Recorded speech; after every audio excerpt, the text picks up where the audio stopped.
All right, hello and welcome to the Hey Giraffes vlogcast. I'm Sam. And I'm Elnika. And we are an international, cross-cultural band and marriage. And in this vlogcast, we talk and go deeper into life's questions. Mm-hmm. So first up, we just had the Border Patrol come to our house this morning. Yeah, they probably smelled your pancakes. They probably did. I made banana pancakes, American style, but they didn't want any, unfortunately. But they weren't bribed by my American pancakes. Or even coffee. No. But this is a normal thing that happens when you immigrate to another country, that the Border Patrol comes and they ask questions, kind of following up, making sure it's a legit marriage.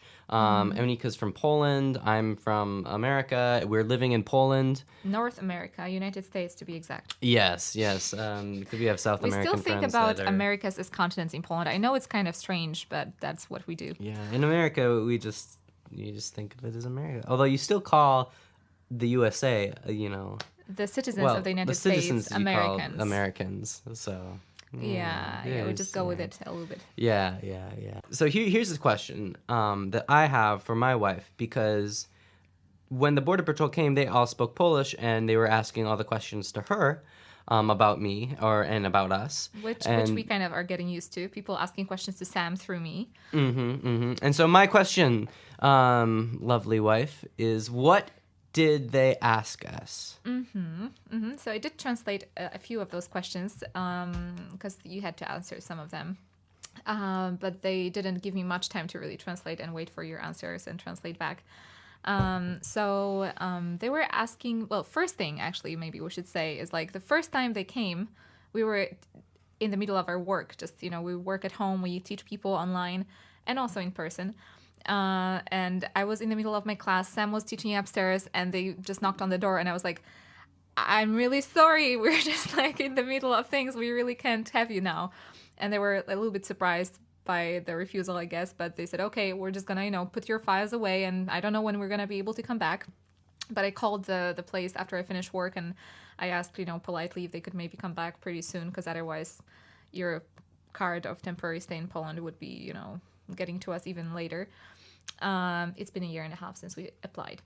In Wrocław, it takes a lot of time. Yeah, the specific city that we're in. Yeah. And in Poland in general, it's not always that case. But in our city is backed up. There's a lot of Ukrainian immigration and other things that are happening. A lot of Ukrainian refugees from the situation in Ukraine are coming to our city. And so, which is awesome, but like it's also backing up the system. And I think they haven't really prepared very well for handling that, which is a whole nother issue we could maybe touch on later. Yeah. But so they were kind enough to come a week after, more or less, that first visit. And this time they even called us and they said, hey, we're going to be there in 15 minutes. So we got 15 minutes for me to take a shower. I wasn't able to wash my hair during that time, so I just said hi to them just the way I am now, because they just left from our home. So the first question they asked was, so what do you do, basically? So you live in Poland, what do you do? What is your profession, kind of? The perfect question for any dinner party startup. My response was, that I have a small business, and in that business I do languages, so I teach languages and I translate and I teach singing, and they were like, stop, okay, we have to write it down, and they were like actually like really noting everything I said. Yeah, and then I asked what you do. I teach English online to Chinese kids. Yes, it's a thing. There's a big business in China for hiring native speakers on these online platforms. And so I teach kids anywhere from like age 4 to teenagers. Mostly it's kind of elementary school age.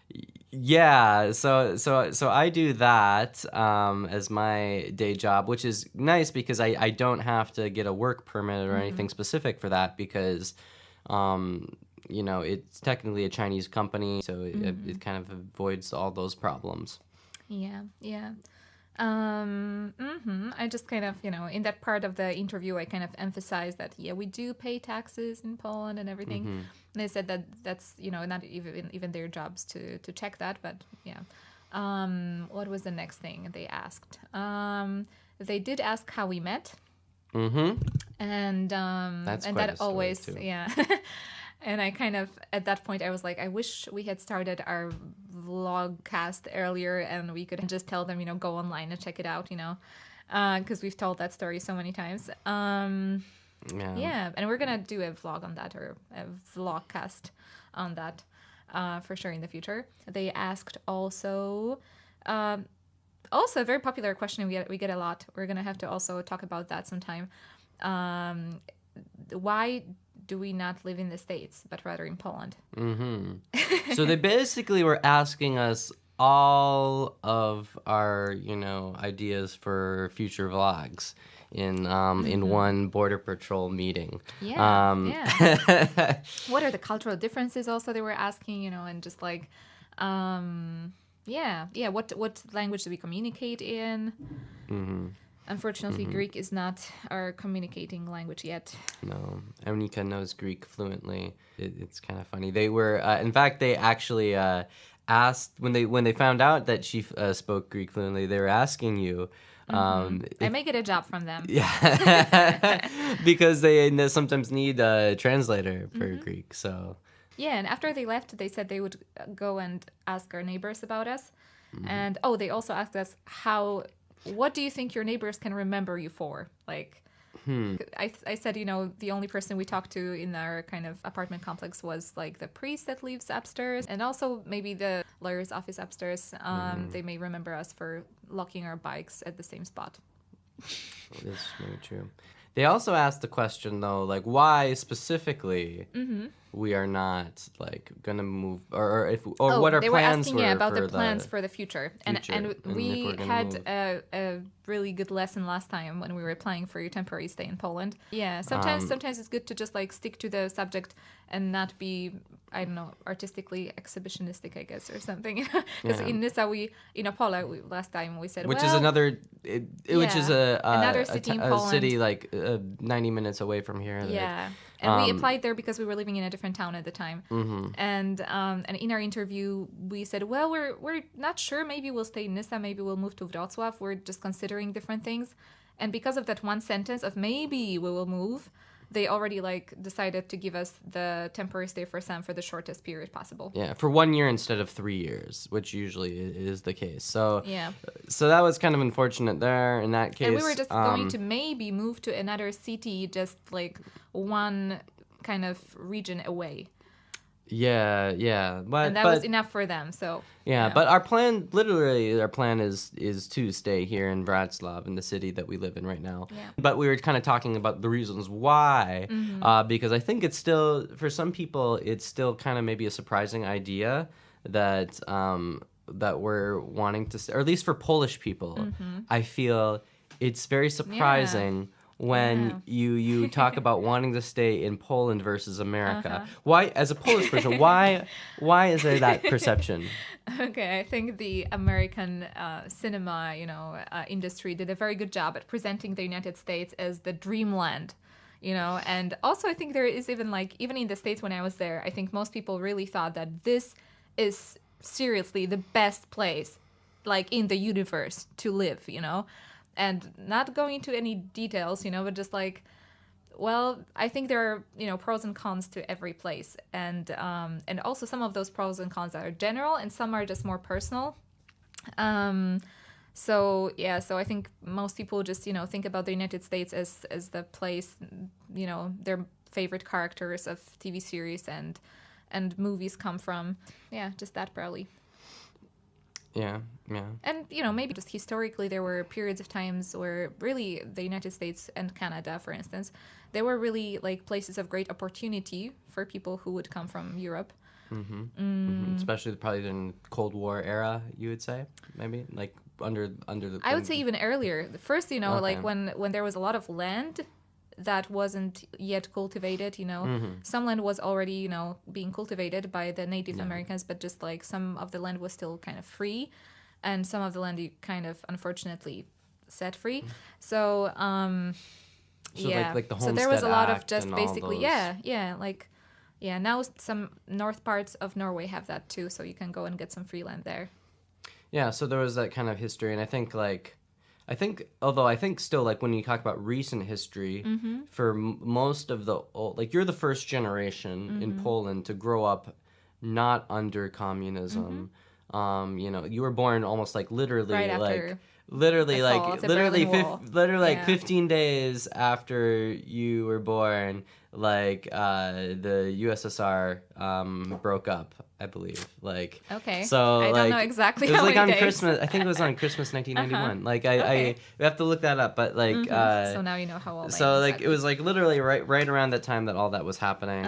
But I still feel like, for me as a foreigner, I feel like that there's like kind of a sense of just kind of still kind of having a mindset back to how it used to be, and maybe not really, maybe the changes have been so gradual that they don't maybe realize that I think Poland has caught up with the rest of the world. As a person from America coming, at first there was like maybe a little bit of a difference in prices, like everything was a little bit cheaper. I think also But- sometimes the currency may be a confusing thing, and sometimes you don't even, it's hard for the brain to really notice what the prices are like in a way, because you have to like really calculate so much back and forth, you know, like, oh, times 4, but divided by that, you know, kind of like, especially when you take the normal salary into consideration, that's also something different than when you just come from another country. Of course. But I'm just Like- talking about, the situation where it didn't really feel very, you know, like, besides a little bit of that, it's not, but even that is In not. some things though, like That is not as much, because, like, when you take into those some other things are also like more considerations- expensive, basically, like Yeah. even, you know, buying a house, well, we're gonna talk about that in another Yeah, vlogcast. well, But you know, those just like things- even you know, just the cost of renting an apartment, or like buying an apartment in Wrocław, a small apartment is the cost of buying a house in Minneapolis. So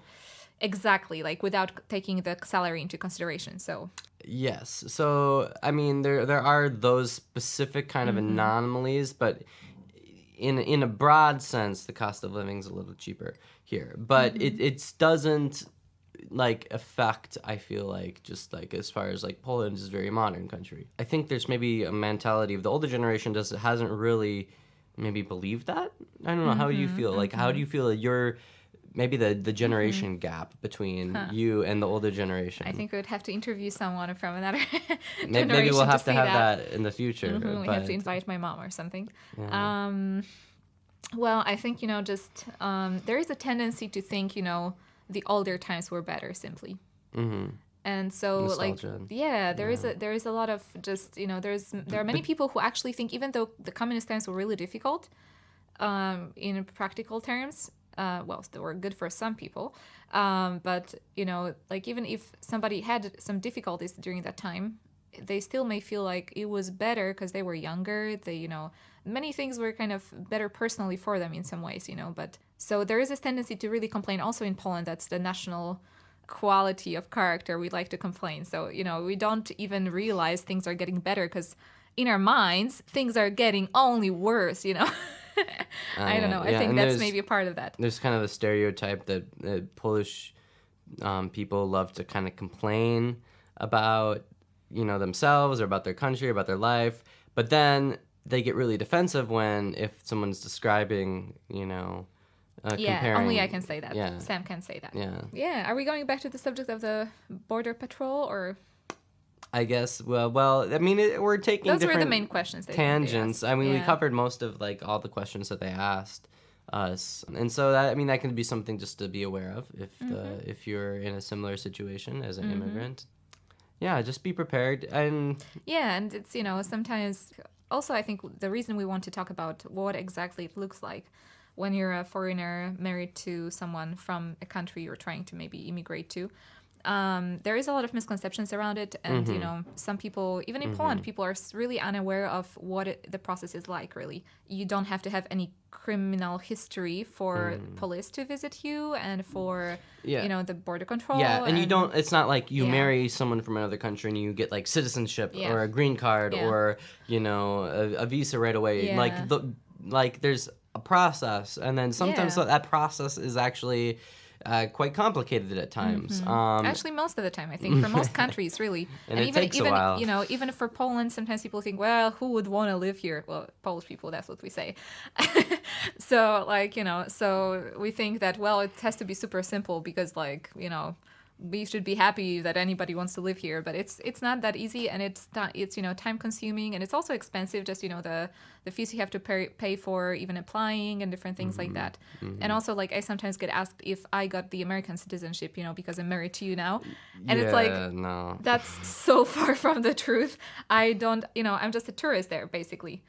You know, now I'm happy that we don't have to have visas, you know, since like November 11th this year.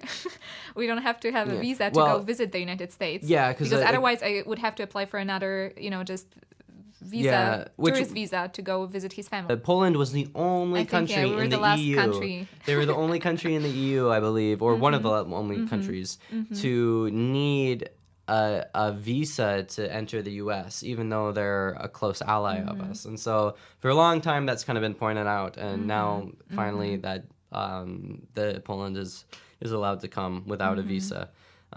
So, like, there are a lot of misconceptions out there, like, sometimes in the news or in people's Facebooks, you know, sometimes they're going off of information that's not really firsthand information of someone going through the situation. Because when you actually have to go through the situation, when you actually have to look up the laws and make sure that you have everything in order so that you can do things legal, you see that there's a lot of misconceptions out there. That gets thrown around, and sometimes there's that misconception of how it's super easy, that people can just, you know, go in no problem. It's really not that simple when you actually have to go through the situation yourself. Yeah. So, so that's why I think it's important to kind of highlight those things. And for those people who are going through those situations, I think it's important that you also be prepared and you don't just assume it's going to be super easy. We actually have some other stories too of our mistakes of thinking it would be super easy and kind of but that's tough another lessons. subject for another A whole story of me having to do a midnight vlogcast. flight to Ukraine If you want to hear that, write us a comment down below. to avoid a misconception I had about the Polish process being easy. Yeah. So now we're going to transition into a time where we have random questions from a bowl. Woo! Hello, so that's bowl. that. Yeah, this is our actual bowl we eat soup from. So Actual soup. And this actual is Polish soup. this Super is exotic. not actual Polish soup. But this is They don't an eat actual paper. piece of paper from Poland. So that's exotic too, I guess. Are the trees that it's from Poland? Did they actually It's chop probably down the paper trees? is probably from China, like most things. You want to pick the first one, or I'll let you do the honors. okay? So I'll pick one at random. And the question is one that I wrote. By the way, if you want your random question to get in the bowl, just write us a comment under this video or under the podcast, or you can go to our Facebook page, Hey Giraffes, and just, you know, put your question there. So it says, what's one American tradition you wish you could bring to Poland, Sam? Like, we're going to do other videos on cultural differences and things like that, but you have one tradition now to bring to Poland. Well, the first one that comes to my mind, just because it's coming up this week, is Thanksgiving. Partly because in Poland, oddly enough, there's Black Friday. Like, across the world, like, they have Just Black... recently, we started having Black Friday, like, really. there'll be advertisements in stores and stuff, like, advertising Black Friday, and they'll even be in English, Black Friday, and then the rest will be in Polish. Also, But- because Black Friday translated into Polish is a feminist kind of event, too. We already had that before Black Friday came, so we don't translate it because of that reason. I did not know that. Yeah, there's That's- a kind of pro-choice movement that uses that already. So there's Black Friday is a feminist thing in Poland. So you would bring Thanksgiving. I would choose that because I think if you're going to have Black Friday, the American Black Friday, you need the American Thanksgiving to go with it. Because you can't just take the sort of consumeristic, materialistic, buy, you know, get good deals, without having the element of it the holiday that it's originally attached to, which is one of thankfulness.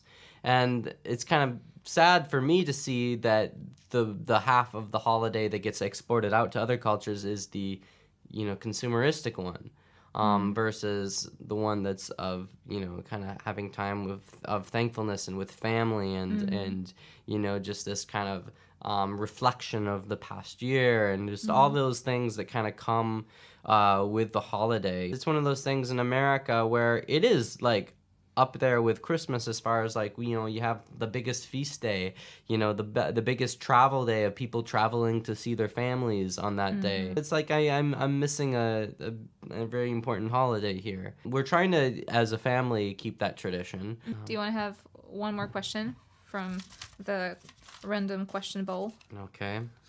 All right. Now I'll ask you.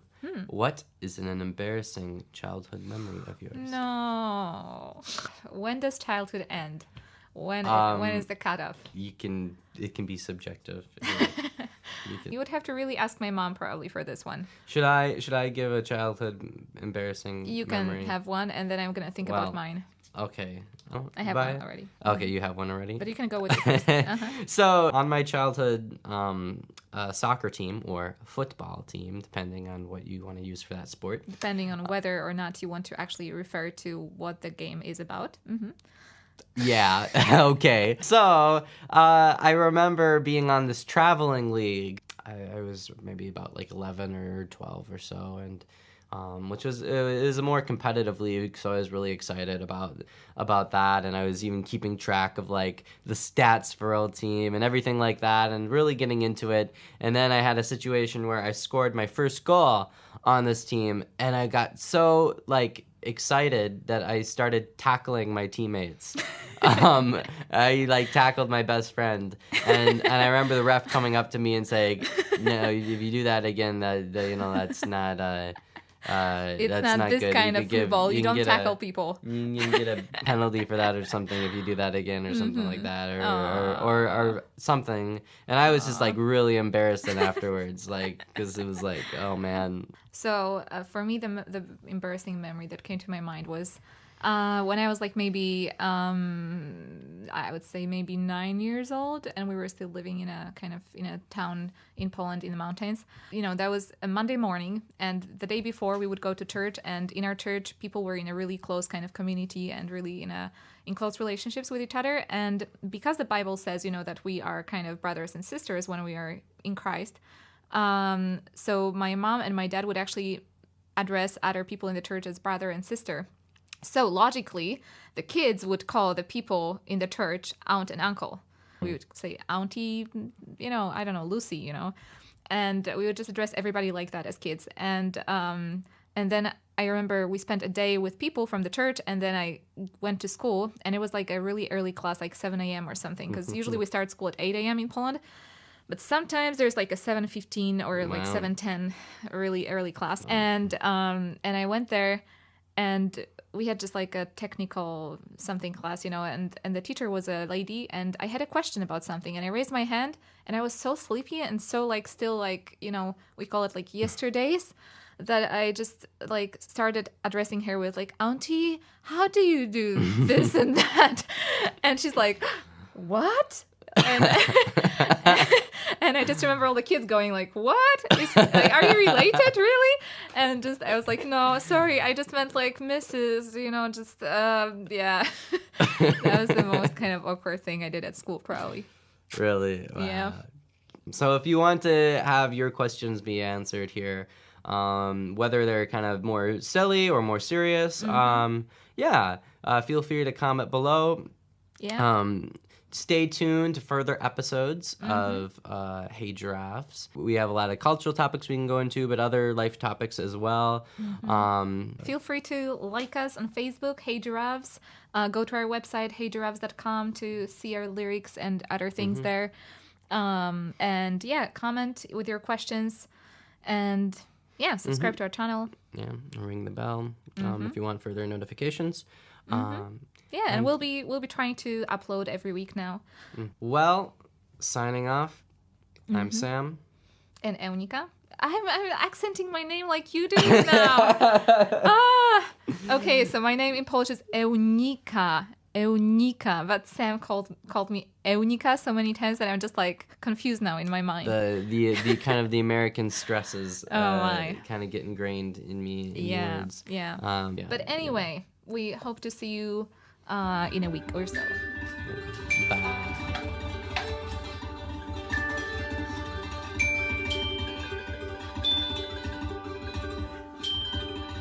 Well, I asked her who she was.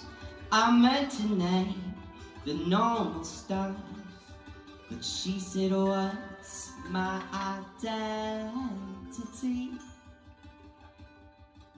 We grew much more than friends, so want to be like you, but when I look